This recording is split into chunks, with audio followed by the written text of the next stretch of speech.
Se você quiser abrir comigo, Lucas capítulo 15, do verso 1 ao 32, vai ser longa a leitura, mas precisa. Lucas capítulo 15, do verso 1 em diante. Tema da mensagem, o Deus pródigo. Deus pródigo é uma referência a uma das obras do pastor Tim Keller. Tem esse título, fica a dica de leitura, o Deus pródigo. Deus pródigo porque o autor entende que, na verdade, a parábola do filho pródigo deveria chamar a parábola do Deus pródigo, porque quem esbanja, na verdade, de amor é o pai, muito mais do que o filho esbanjou os bens. E o pastor Tim Keller faleceu, infelizmente, na última semana. Ele era pastor de uma igreja em Nova York, plantou uma igreja no meio, no coração do materialismo, e ele vai fazer muita falta. O Tim Keller é uma das referências teológicas da Amor e Graça. Ele é um pastor que defendeu como poucos defendeu o Evangelho com tanta clareza, com tanta honestidade, e nós damos graças a Deus pela vida dele, porque agora ele descansa das suas obras, amém? Infelizmente, um câncer o acometeu, faleceu aí com cerca de 72 anos, mas colaborou demais com o avanço do Evangelho no nosso tempo.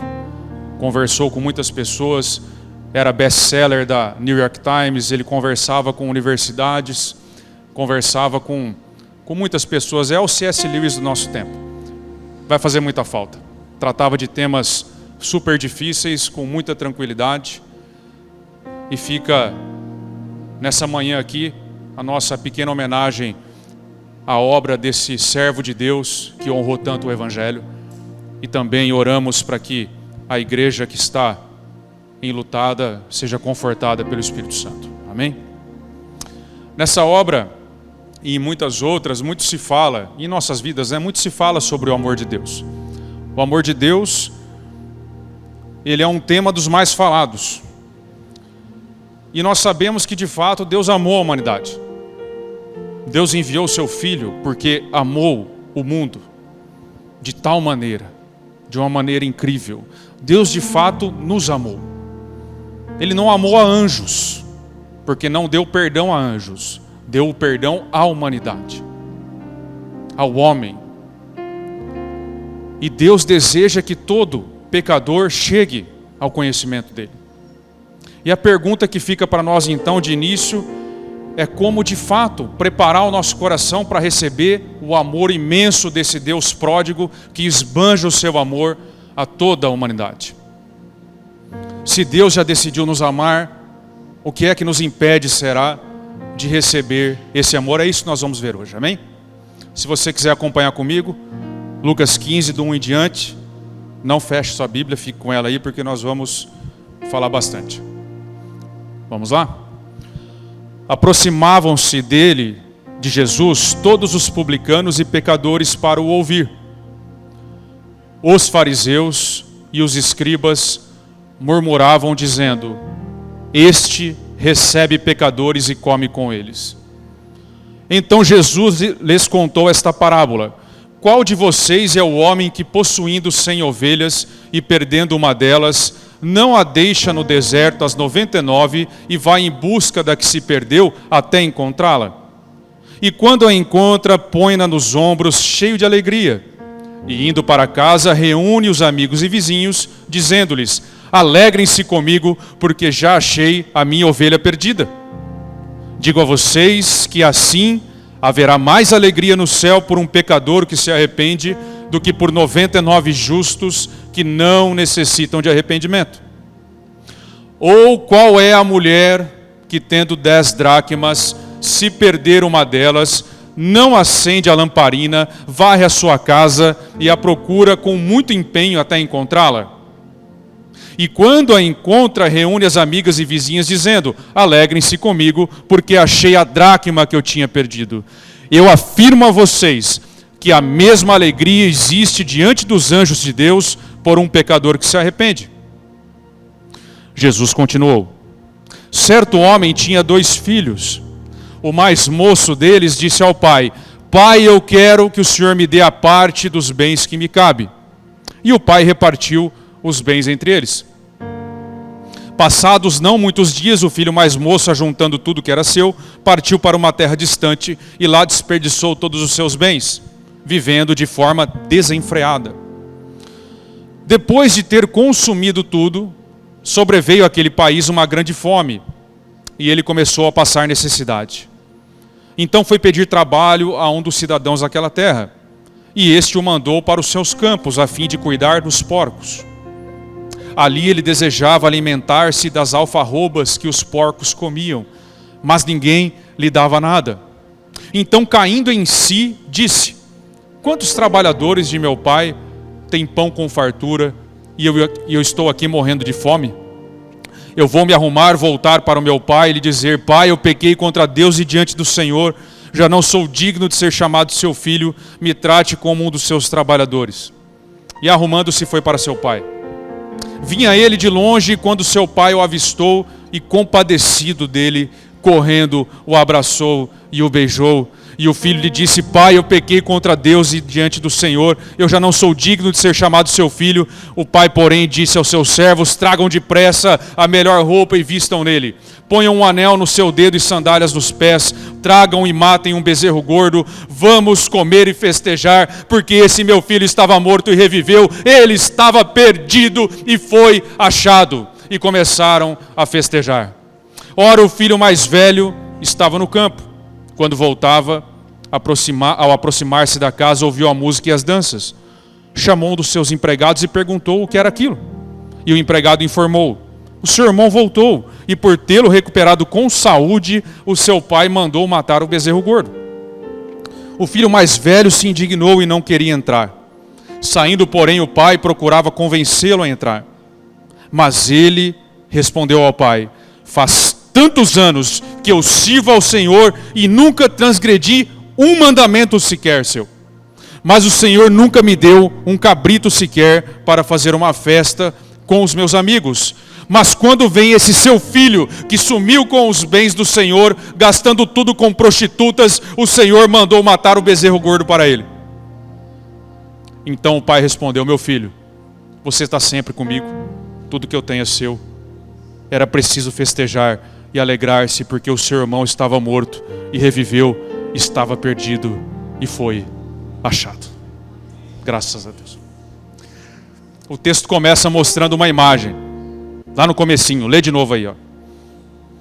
Jesus está sentado numa mesa. Aqui é crucial para a gente entender o texto. Jesus está sentado na mesa falando algo com algumas pessoas. E aproximam dele publicanos e pecadores, ou seja, pessoas que os fariseus consideravam excluídos da graça de Deus. Eram os desgraçados da época de Jesus, aqueles que eles entendiam que não tinham parte com Deus. E se aproximam esse tipo de pessoa e Jesus não oferece a menor resistência a eles. E daqui a pouco se aproximam também fariseus e escribas e começam a reclamar de Jesus. Eles acusavam Jesus que aquele comportamento era inadequado para um mestre judeu, para um rabino, porque ele estava tendo comunhão, estava sentado à mesa com pecadores e pessoas de má fama. Publicanos eram cobradores de impostos, servidores ali de Roma, e eles não consideravam essas pessoas dignas.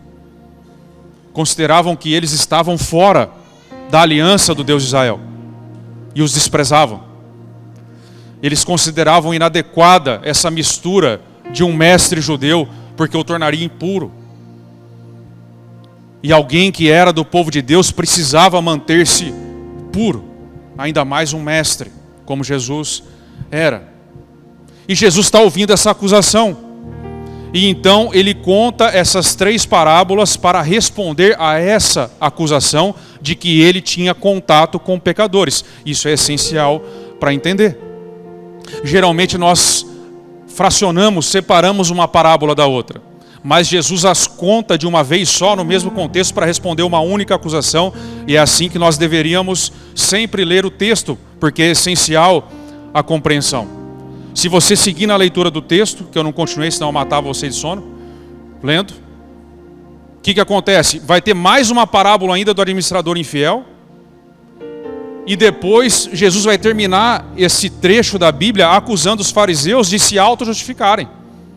De não buscarem a justificativa de Deus, a justificação de Deus, melhor dizendo, mas buscarem a própria.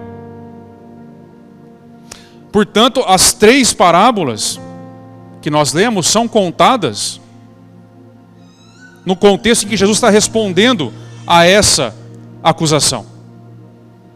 Jesus então começa a responder os fariseus que o acusavam com a parábola da ovelha perdida, afirmando o seguinte: nada mais óbvio do que ao pastor ir buscar a ovelha que se perde. Quem de vocês, tendo 100 ovelhas, uma se perde, não vai atrás da ovelha que está longe? Você percebe que na história que Jesus está contando, porque ele está contando uma história para melhor dizer o que ele está querendo dizer, obviamente as 99 eram os fariseus. A ovelha perdida eram os pecadores com quem ele estava. E Jesus esclarece isso no final, ele diz: olha, eu digo a vocês que assim haverá mais alegria no céu por um pecador que se arrepende do que por 99 justos, que são vocês, que não necessitam de arrependimento. Às vezes a gente lê essa parábola e dá a impressão assim, que as 99 ficaram lá, estava tudo certo, mas Jesus está dizendo: olha, as 99 que ficaram, estava tão perdida quanto aquela que fugiu. Porque tem mais alegria no céu por um pecador que se arrepende do que por 99 justos que pensam não precisarem de arrependimento. Perceba que Jesus não está dizendo que eles não precisam de arrependimento, que eles já são justos. Ele está dizendo justamente o contrário, que eles precisam e não enxergam que precisam de arrependimento. Ele ataca o orgulho dos fariseus que pensavam já ter entrado no reino pelos seus méritos próprios e não pelo arrependimento. Pensavam estar no reino de Deus pelas suas credenciais religiosas e não por meio do arrependimento, que é a porta de entrada para o reino. Nessa primeira resposta que Jesus dá aos fariseus, que é simplesmente brilhante, ele deixa 2 coisas muito claras. A primeira é que os pecadores que os fariseus consideravam excluídos da graça também são ovelhas. Porque ele diz: olha, eu tenho 100, uma se perdeu, eles são ovelhas. Esses que estão na mesa comigo, que eu estou conversando com eles e vocês estão criticando, também são tão ovelhas quanto vocês. E a segunda coisa que Jesus deixa claro, como já adiantamos, é que as 99 também estão completamente perdidas e também precisam ser achadas. Uma está perdida fora da casa do Pai e a outra está perdida dentro da casa do Pai. Jesus então já planta uma minhoca gigantesca na cabeça dos fariseus nessa hora, porque eles pensavam que aqueles pecadores não eram ovelhas, e Jesus está dizendo que são, e eles tinham muita convicção que já tinham sido achados, e Jesus está dizendo: olha, vocês não sabem, vocês não têm a menor ideia de onde vocês estão. Como diz o pastor, vocês estão mais perdidos que bala na boca de banguelo. Perdido. Vocês não estão nem conseguindo enxergar que estão perdidos. Essa é a primeira resposta que Jesus dá. E ele continua. Agora com a parábola da dracma perdida, respondendo à mesma acusação de que ele comia com pecadores e recebia pecadores. Então ele diz: olha, havia 10 moedas, uma se perde. E a mulher então acende uma lamparina, vai à sua casa e depois de muito procurar a encontra. E mais uma vez a conclusão é exatamente a mesma da parábola anterior. Alegrem-se comigo porque eu achei a dracma que eu tinha perdido. Eu afirmo a vocês que a mesma alegria existe diante dos anjos de Deus por um pecador que se arrepende. O símbolo é exatamente o mesmo. Os fariseus são as 9 moedas. A perdida são os pecadores com quem Jesus está, com quem ele encontrou. E existe a mesma alegria no céu por esse pecador arrependido, em contraste com aqueles que pensavam não precisar de arrependimento. Nessa hora, certamente os fariseus já estavam espumando de raiva de Jesus, porque já começaram a entender que o papo ali era com eles. E Jesus continua. Termina a sua explanação na parábola do filho pródigo. E antes da gente continuar, é interessante notar aqui um detalhe. As 3 parábolas têm 2 elementos de contato muito óbvios, coisas comuns nas 3. A primeira delas é que o dono de algo perde o seu bem, a ovelha e a dracma. E ao encontrar, se alegra muito e junta-se com todos os seus conhecidos e comemora. E o segundo ponto de contato é a diferença entre a reação da ovelha encontrada com as 99, da dracma perdida com as outras 9. Ou seja, existe uma diferença entre pecadores arrependidos e fariseus orgulhosos. Esses 2 pontos de contato existem nas 3, mas tem, ao mesmo tempo que tem semelhanças, na parábola que nós chamamos de filho pródigo, tem uma diferença crucial. Ao contrário do pastor e da mulher que acha a dracma, o pai não vai atrás do filho perdido nessa parábola. Nessa última parábola, o filho mais novo volta espontaneamente. Não é o pai que vai buscar. E nós perguntamos o porquê dessa diferença. E existe um porquê. E a resposta é porque nas 2 primeiras, Jesus está enfatizando sua atitude de ir buscar o pecador. Ele está enfatizando a reação que ele espera quando encontra o perdido, que é arrependimento.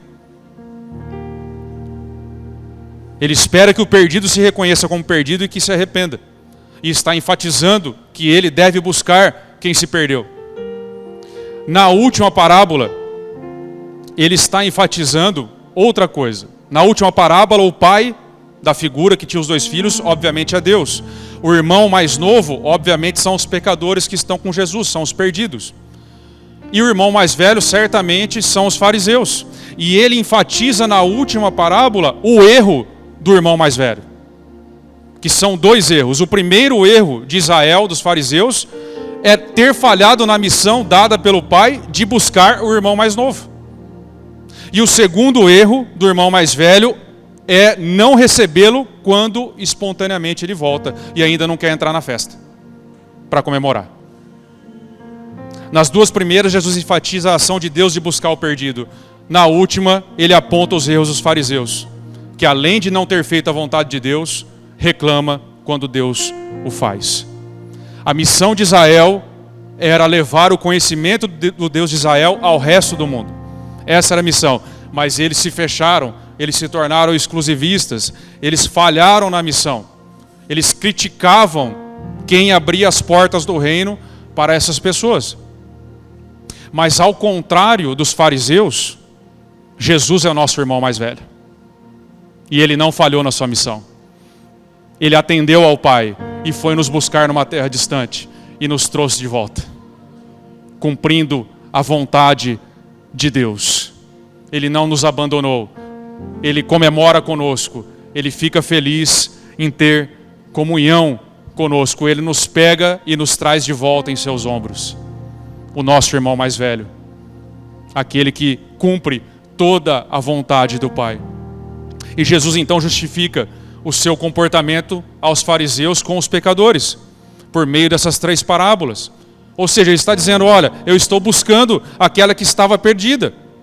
E eu estou dizendo a vocês, vocês estão equivocados, é vocês que tinham que ter ido buscar. Essa era a missão de vocês. Então agora que a ovelha foi achada, o que Jesus está dizendo para os fariseus ali? Sente-se comigo na mesa com os pecadores. Com o seu irmão mais novo, comemore comigo porque eles foram encontrados. Todos vocês estavam perdidos e todos foram encontrados. Lembra-se da parábola que o pai tenta convencer o filho mais velho a entrar? Jesus está ali dizendo aos fariseus, olha, entrem na festa. É por isso que a parábola termina sem a gente saber se o filho mais velho entrou ou não, porque Jesus estava apelando a eles naquele momento, sente-se comigo.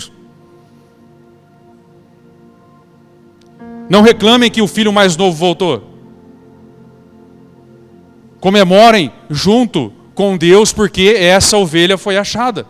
Ela é tão ovelha quanto vocês. O que Jesus está deixando claro é que Jesus comia com pecadores, porque se ele não comesse com pecadores, ele estaria comendo sozinho até hoje. Ele está dizendo, olha, só tem pecador para eu comer, inclusive vocês que estão reclamando. Se não for para me assentar com pecadores, eu terei que viver sozinho por toda a minha vida nessa terra, por toda a eternidade. Jesus deixa claro que por mais obediente que sejamos, por mais cumpridores da lei que sejamos, por mais mérito que tenhamos, todos somos pecadores carentes de arrependimento e da graça de Deus. É isso que ele está dizendo ao filho mais velho, aos fariseus ali. E sendo assim, nos resta avaliar que tipo de pecadores somos nós hoje, diante de um Deus pródigo, que ama tanto os seus dois filhos, as suas duas casas, que das duas ele fez uma, Israel e os gentios. Porque dos dois, diz Efésios, dos dois povos, ele fez um só, por meio da cruz de Cristo. Ele é a nossa paz. Será que nós somos como o filho mais novo, como o filho mais velho, ou como aqueles que comiam à mesa com Jesus? Vamos ver isso em 3 pontos aqui.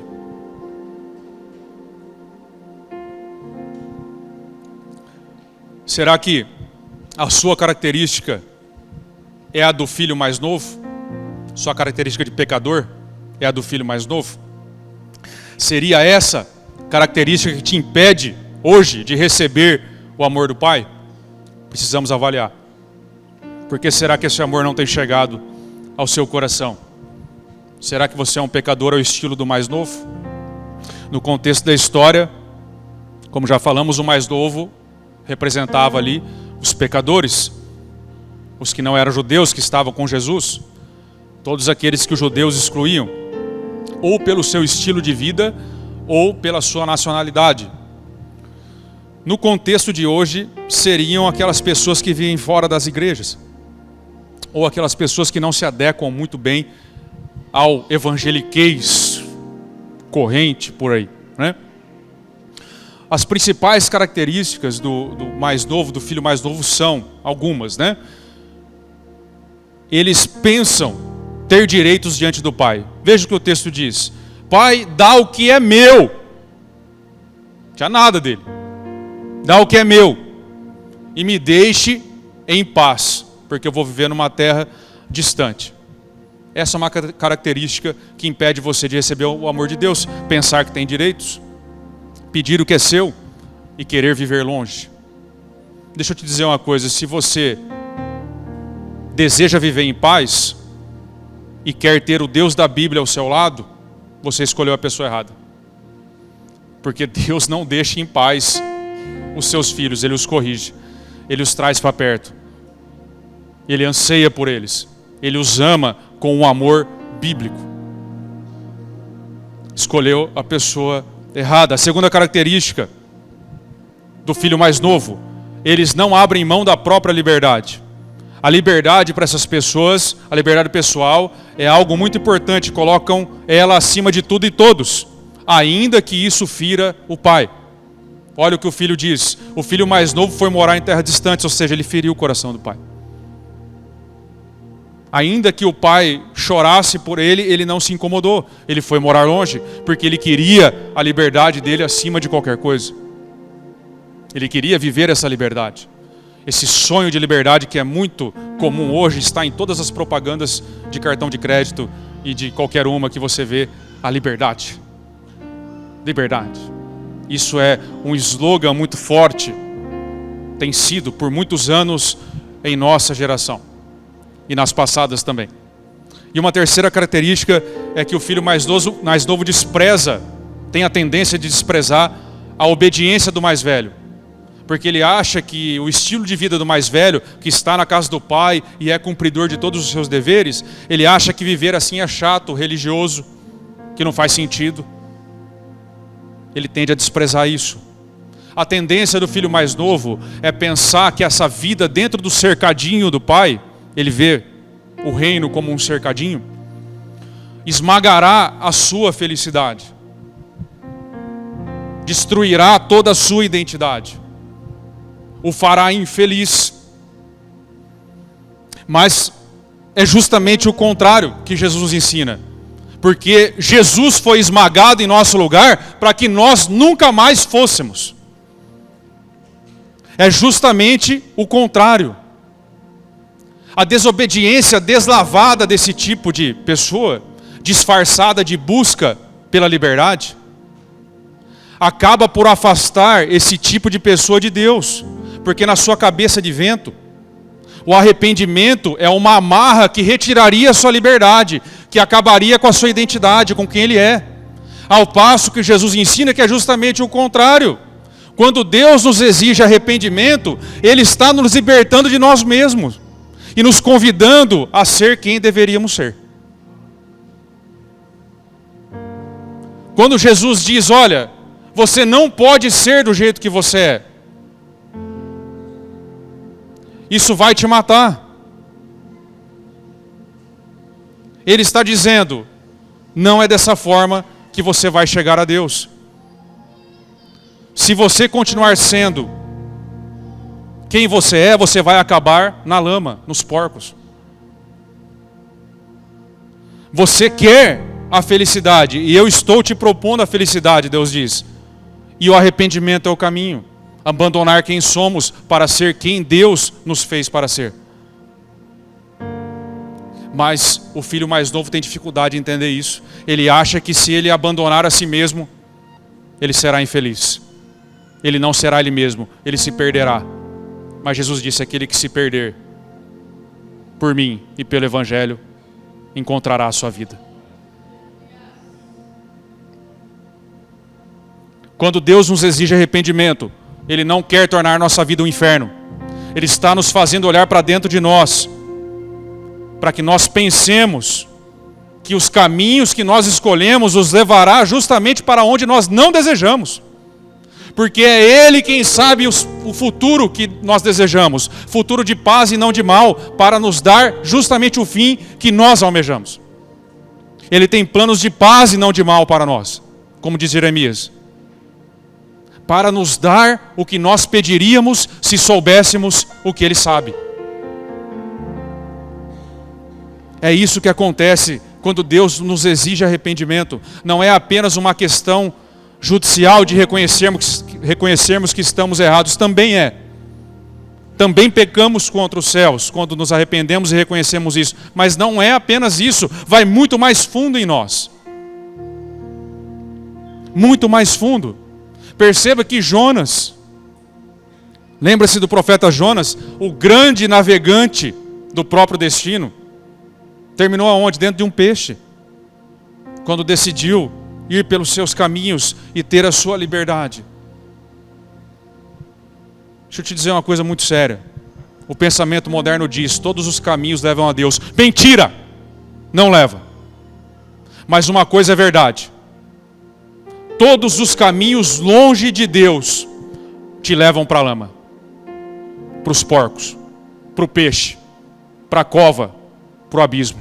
No final das contas. O Pai te aguarda. O Deus pródigo que ama e esbanja o seu amor te aguarda.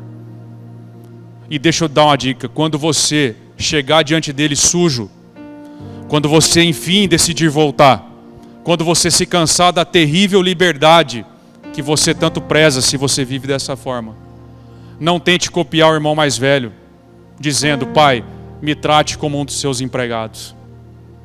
Porque nós lemos esse texto e pode parecer que isso é uma demonstração incrível de humildade, mas não é. Isso nada mais é do que a velha tentativa humana de pagar os próprios pecados. Ah, Senhor, não me trate mais como um filho. Se você me tratar como um empregado, tá bom. Porque o empregado paga, recebe um salário que é pelo seu trabalho. Não recebe nada de graça o empregado. Ele paga para estar ali. Ainda ele não tinha entendido esse amor de Deus que se esbanja. Ele só foi entender quando o pai... Fala nada não, filho. Depressa. Traz uma sandália, traz anel. Coloca ele na posição que ele estava. Porque ele não está aqui pelo seu desempenho. Ele está aqui porque ele é filho. Não tem a ver com o que foi feito, deixou de ser feito. Não tem a ver com os pecados deslavados do filho mais novo. Tem a ver com o amor pródigo do Deus Pai que transborda sobre seus dois filhos. Uma vez que há arrependimento, o Pai te recebe de graça, sem te pedir nada em troca, porque esse é o imenso amor dele. Para que, se você vive nessa condição, para que esse tipo de filho, enfim, consiga receber o amor de Deus, ele precisa derrubar a barreira do falso sonho de liberdade. Precisa abrir mão de si mesmo e acorrentar-se ao Pai, acorrentar-se a Deus. Precisa confiar que morrendo é que vão viver. Precisa de arrependimento. Enquanto ainda estiver na cabeça com esse sonho falso de liberdade, de viver a própria vida, os próprios sonhos, as próprias vontades, os meus sonhos, as minhas prioridades, sabe esse discurso? Porque nós não podemos ser ingênuos, esse discurso da modernidade entra na igreja, nós estamos mergulhados e somos bombardeados todos os dias por esse pensamento, enquanto ainda nós estivermos usando a Deus e o Evangelho para conquistarmos os nossos sonhos de liberdade, nos impedirá de viver o verdadeiro amor do Pai. Nós precisamos derrubar essa barreira. Nós precisamos confiar que é acorrentados ao Pai, sendo escravos de Cristo, é que seremos livres. Essa é a primeira barreira. Mas talvez não seja essa a sua característica, considerando que vocês são tudo anjo. Talvez a sua característica seja um pecador no estilo do filho mais velho. Talvez seja isso que esteja te impedindo de receber o amor do Pai. Na época de Jesus, já dissemos, os fariseus eram os filhos mais velhos na parábola. Nos dias de hoje são os evangélicos. Não são mais os judeus, para o nosso contexto. São os evangélicos. Ou seja, o papo é conosco mesmo. As características de muitos filhos mais velhos é que confundem o gratuito amor do Pai como um alvo ainda a ser conquistados por eles mesmos via obediência da lei. E não entendem que o único acesso ao Pai se dá por meio de Jesus Cristo de forma gratuita. É uma característica muito própria dos evangélicos ainda viverem tentando conquistar a aprovação do Pai, que só pode ser dada em Cristo Jesus. Isso é um peso terrível. Viver dessa forma vai gerar algo muito prático na sua vida. Entender essa doutrina de uma forma errada vai te gerar uma oscilação na sua vida cristã, porque você nunca vai estar seguro da sua posição em Deus. Afinal de contas, quanto será que eu tenho que obedecer para o Pai me amar? Qual é a medida da obediência? Para que o Pai, enfim, te ame. Porque a medida da sua obediência talvez não seja a medida do apóstolo Paulo, que talvez não seja a medida de John Wesley, de George Whitefield, de C.S. Lewis, do Murilo, do pastor. Qual é a medida? Da obediência para que, enfim, Deus comece a te amar. Isso gera neurose. Isso gera transtornos. Você vai oscilar porque nunca estará seguro do amor do Pai por você.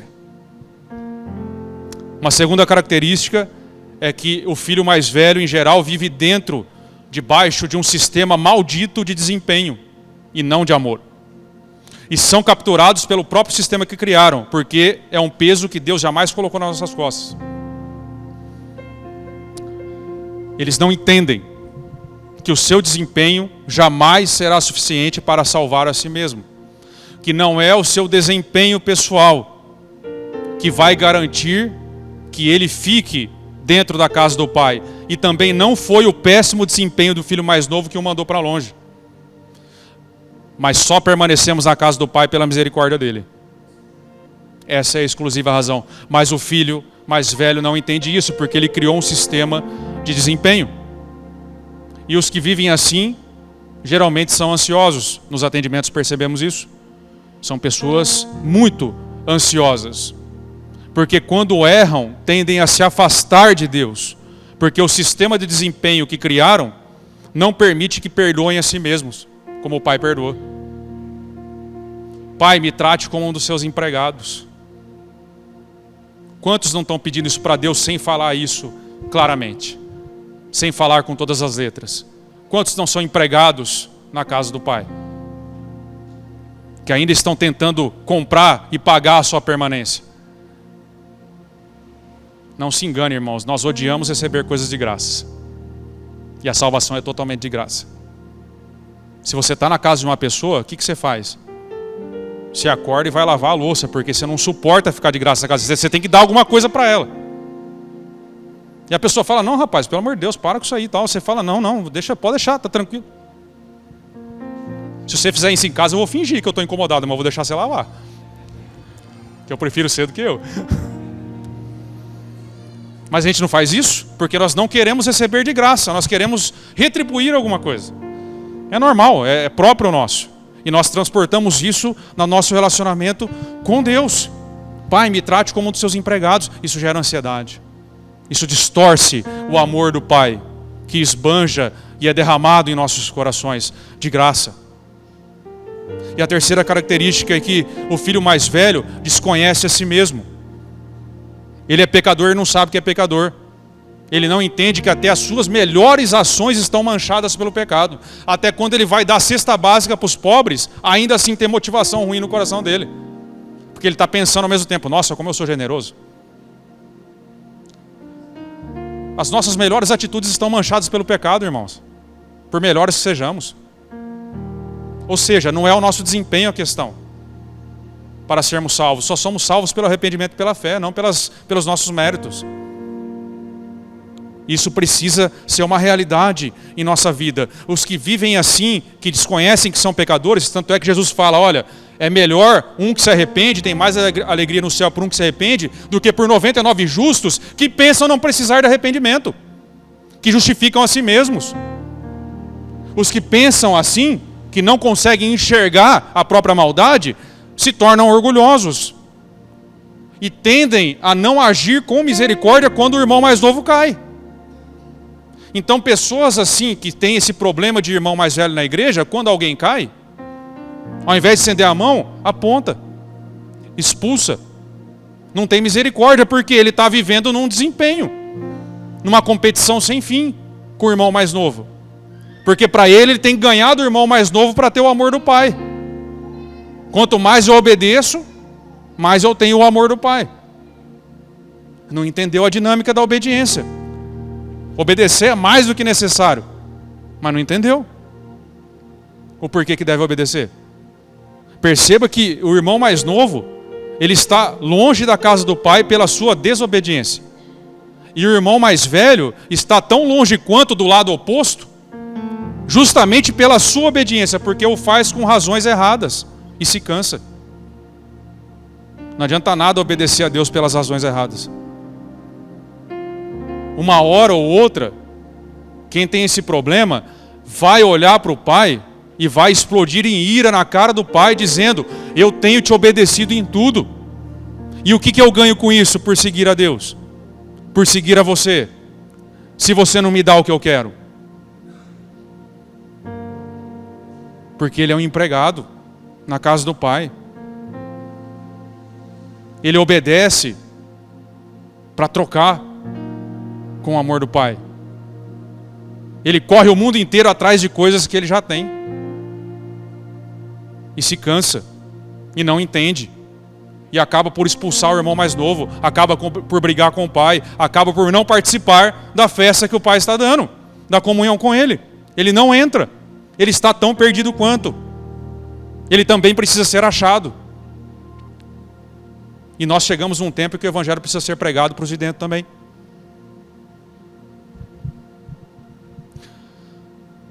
Se você obedece a Deus com essa motivação, você precisa tirar ela do coração hoje. Porque você não vai suportar o caminho estreito. Você não vai suportar trilhar o caminho estreito até o fim com um peso que Deus jamais te colocou nos ombros.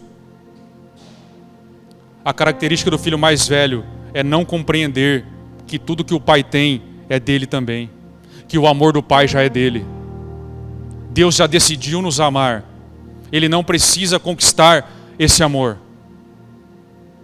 ele já nos foi dado de graça. Para que o irmão mais velho consiga, o filho mais velho consiga receber esse amor, é preciso abandonar os motivos errados da obediência. Precisa se livrar dessa barreira. Precisa se livrar desse sistema de desempenho que criaram. E entender que o amor do Pai é dado livremente em Cristo Jesus.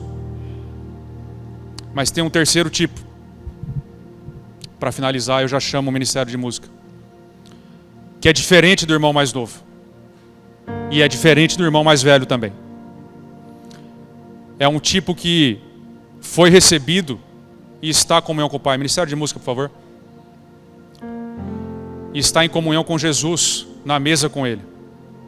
Esses compreenderam o amor infinito do Pai. Compreenderam o Evangelho. Eles são totalmente diferentes.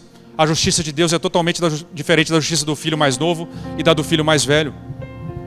A principal característica deles, desses filhos que estão, desses pecadores que estão sentados com Jesus, e eu espero que você seja um deles, é que eles têm o mesmo modo de pensar, como Paulo diz em Filipenses, o mesmo modo de pensar de Cristo Jesus. Ou seja, mesmo tendo direitos, não faz uso deles. E considera o outro sempre em maior honra do que a si mesmo. Eles não estão no centro da própria vida, mas o outro está. Deus está no centro da sua própria vida. Eles já saíram do centro, como Paulo fala tão brilhantemente em Filipenses. E esse outro que está em maior honra na sua vida é o Pai. Deus está no centro da sua vida. Ele já se perdeu para ganhar Cristo. Essa nova mentalidade os permite enxergar que em algum momento agiram como irmãos mais novos ou mais velhos, ou uma mistura tenebrosa de ambos, mas eles já se livraram da tolice do irmão mais novo, que é viver longe da casa do Pai. Eles já perceberam que a liberdade que tanto almejaram os escravizaram no final das contas. Eles também já se livraram da tolice do irmão mais velho, de achar que uma vez dentro da casa do Pai, Deus o permite ficar pela sua tão grande obediência e pelos seus méritos pessoais. Já compreenderam que é pela misericórdia de Deus que o Pai o busca e o aceita. E agora ele obedece, não para ganhar o amor do Pai, mas justamente porque o Pai o ama, e ele ama o Pai também. É porque ele já foi encontrado, é porque ele estava tão perdido quanto o irmão mais novo, e também foi achado. Esses, que eu espero que sejam vocês todos aqui, já compreenderam que é sendo escravos de Cristo que nós nos tornamos livres desse mundo. Já entenderam que nesse relacionamento com Jesus e com os demais irmãos é que enfim se tornam quem sempre quiseram ser.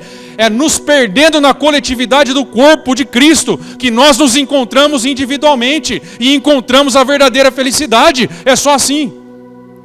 Na casa do Pai junto com nossos irmãos. Esses já saíram da criancice de achar que Deus nos aceita como somos. Ele não aceita como nós somos. Ele te recebe como você está, o que é bem diferente. Deus não te aceita como você é. Ele recebe você como você está. São coisas absolutamente diferentes. Porque se Deus nos aceitasse como somos, para que santificação? Para que justificação? Para que eu trabalhar do Espírito em nós, fazendo o caráter de Cristo em nós? É claro que Ele não aceita. Ele recebe como estamos, recebe pecadores, e nessa comunhão, a partir dessa comunhão, Ele nos transforma em outra pessoa parecida com Ele. Essa é a dinâmica da obediência. Ele nos alcança enquanto estávamos perdidos e nem o procurávamos. Coloca o seu Espírito em nós e aí nos parecemos com Ele.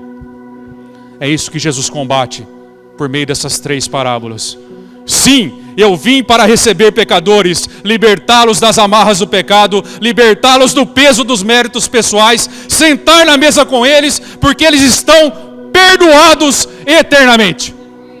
É por isso que eu vim, fariseus, por isso que eu me assento com eles. E Jesus convida todos a sentarem com eles, os pecadores e os fariseus. Portanto, hoje, acorde do seu sonho fracassado de liberdade. Liberte-se das amarras dos méritos pessoais. Esteja você perdido dentro ou fora, volte para casa. Comemore com seu pai e com os seus irmãos a graça que somente o Evangelho de Cristo pode trazer.